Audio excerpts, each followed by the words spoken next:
Okay, so Josep, this is 2004, I believe.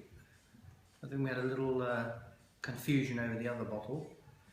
So we're going to slowly take off this agrapa, like a staple, which you get on some sort of, or you get on Prosecco bottles. Slowly take it off because this is the original cork after tirage.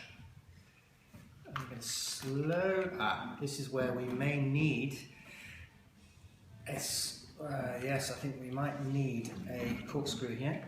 Yes, I'm being shown. Would you like to do it with this, or I can do it with this, but I think I'll probably do it with this.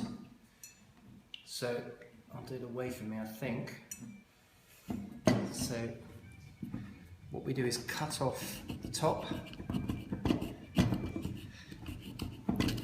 I might do it with a bread knife actually. It's a bit easier. Ooh. Here we are. Here we go. Okay, I'm just going to use one of these very nice corkscrews to open the bottle as you would a normal still wine.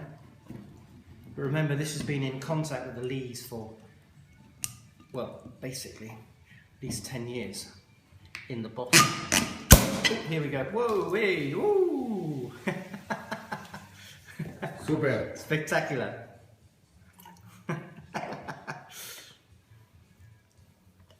Okay, here we go. A little bit of gunk in there.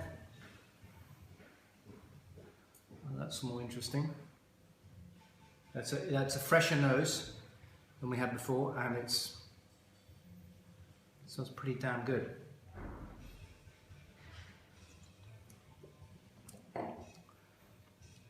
That is exceptional.